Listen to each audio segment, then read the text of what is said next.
Inilah Injil Yesus Kristus menurut Santo Matius.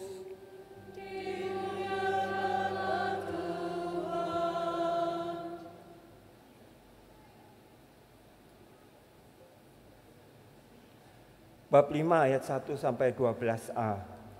Sekali peristiwa ketika melihat orang banyak, naiklah Yesus ke atas bukit. Setelah ia duduk, datanglah murid-muridnya kepadanya. Lalu Yesus mulai berbicara dan mengajar mereka. Katanya, "Berbahagialah orang yang miskin di hadapan Allah, karena merekalah yang empunya kerajaan surga. Berbahagialah orang yang berduka cita, karena mereka akan dihibur. Berbahagialah orang yang lemah lembut, karena mereka memiliki bumi. Berbahagialah orang yang lapar dan haus akan kebenaran, karena mereka akan dipuaskan. Berbahagialah orang yang murah hati, karena mereka akan beroleh kemurahan. Berbahagialah orang yang suci hatinya, karena mereka akan melihat Allah. Berbahagialah orang yang membawa damai, karena mereka akan disebut anak-anak Allah. Berbahagialah orang yang dianiaya demi kebenaran, karena merekalah yang punya kerajaan surga. Berbahagialah kamu jika karena kamu dicela dan dianiaya dan kepadamu difitnahkan segala yang jahat. Bersukacita dan bergembiralah, sebab besarlah upahmu di surga. Berbahagialah orang yang mendengarkan sabda Tuhan dan tekun melaksanakannya.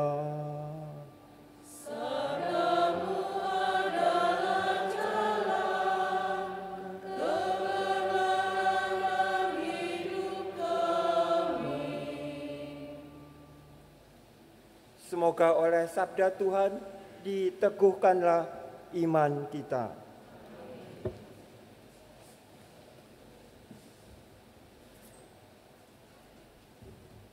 Kita semua tahu bahwa kita ini semua ingin bahagia.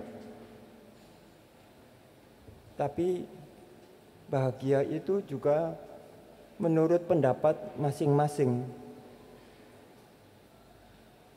Bahagia di dunia ini bila kita dapat berfoya-foya, dapat pergi kemana kita mau, liburan besok bisa, karena kita berpunya. Tetapi tidak bisa dicegah bahwa sekalipun kita dapat memenuhi hati diri sendiri, tetapi hati kita itu selalu dikejar-kejar. Hati kita itu selalu menanggung suatu beban, penderitaan. Apalagi kalau hati kita itu hati yang bersih. Ketika kita melihat seseorang sedang berduka cita, mau tidak mau kita itu tersentuh.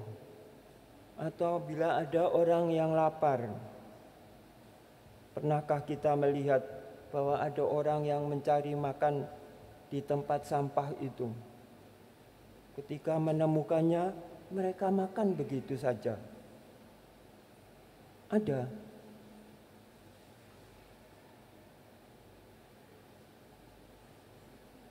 Lalu kita itu hidup kita pun, apakah kita pernah mempunyai harapan yang begitu pasti bahwa kita itu dengan yang ada pada diri kita itu cukup untuk selama-lamanya. Pada akhirnya kita juga tahu bahwa kita itu akan mengalami maut. Dan itu barangkali yang menakutkan kita, yang mengiringi kita selama kita hidup. Ada orang-orang yang mencari, ingin melepaskan diri itu dengan justru berbuat sesuatu yang untuk sementara membuat dirinya itu nyaman.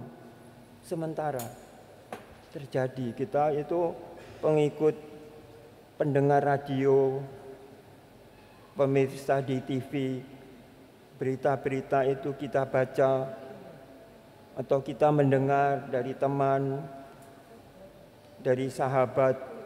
Lalu kita pasti suatu ketika kita itu berpikir, apa masa depan? Siapa yang menyangka? Kemarin itu di Yerusalem ada penembak, beberapa orang tewas. Di Amerika Serikat beberapa hari lalu, orang yang punya senjata menembak orang tiba-tiba, ya kita tidak pernah tahu. Atau bencana alam yang tiba-tiba. Gambar di mana itu mobil itu di New Zealand, di Selandia Baru. Mobil itu sampai 3/4 terendam air. Coba bayangkan penumpangnya atau yang menyetirnya mendadak melihat sungai begitu besar. Atau peristiwa tsunami di Aceh itu yang kita melihat gambarnya, orang yang naik mobil itu tiba-tiba hanyut, mobilnya terangkat. Siapa yang menduga seperti itu? Tidak ada seorang pun. Hari ini Yesus berbicara kepada kita tentang bagaimana seseorang itu untuk mendapatkan hal itu. Bahagia menurut bukan diri kita, bahagia menurut Yesus. Kita tahu orang yang tergantung di salib itu Yesus dari Nazaret. Tetapi dia datang untuk kita. Dia ingin membebaskan kita dari perangkap yang menutup mata hati kita. Budi hati kita itu. Dan karena itu kita ingin mau menjadi seperti yang diharapkan oleh Yesus itu. Karena dia memang bersabda untuk kita. Nasihatnya, pesannya, amanatnya yang suci itu untuk kita di segala zaman, untuk kita yang sekarang ini hidup. Dan karena itu kita mau hidup yang bahagia. Bagaimana sekarang dan untuk seterusnya? Apakah bisa?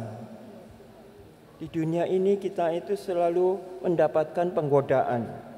Godaan untuk bahagia yang sementara, yang menurut pendapat kita itu bisa kita laksanakan seturut kemauan kita.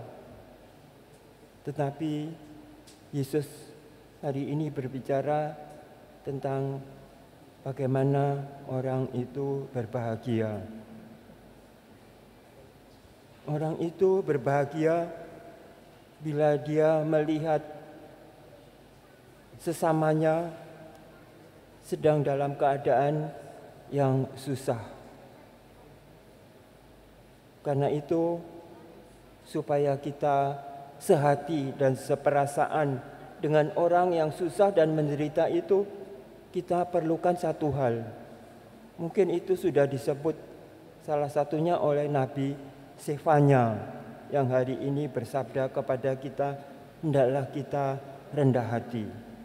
Sampai dalam perikop ini sampai dia 2 kali mengatakan, rendah hatilah di hadapan Allah, untuk Allah dan demi Allah.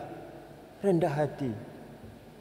Rendah hati itu orang yang lemah lembut hatinya, yang mau ikut merasakan apa yang dialami sesamanya, supaya bersama-sama dengan sesamanya itu memperoleh jalan untuk melepaskan diri dari ketidakbahagiaan. Berbahagialah orang yang berduka cita, karena akan dihibur. Berbahagialah orang yang miskin, karena merekalah yang mempunyai kerajaan Allah. Yang miskin justru mempunyai kerajaan Allah yang kaya. Siapa yang memimpin kerajaan Allah itu? Orang yang merendahkan diri sehabis-habisnya untuk kita, bersedia memikul dosa-dosa kita, dan karena itu ia disalibkan. Ia menderita ketidakadilan di dunia ini, karena orang-orang membenci dia, iri hati, karena dia yang seorang yang hanya berkeliling, guru yang rudin, yang tidak punya apa-apa, justru disambut oleh banyak orang.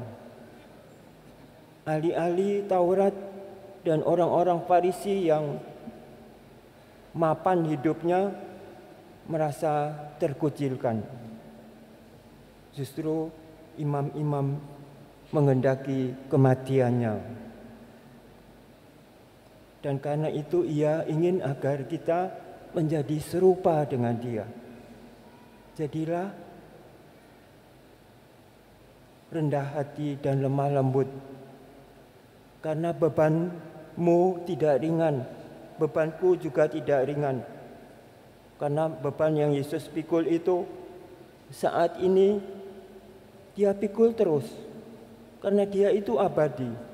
Sengsara yang dialaminya itu bukan hanya sekali waktu itu saja, memang terjadinya satu kali, tetapi karena dia anak Allah, dia mengalami siksaan sebagai anak manusia, itu berlangsung terus di dalam dirinya, berlangsung terus abadi.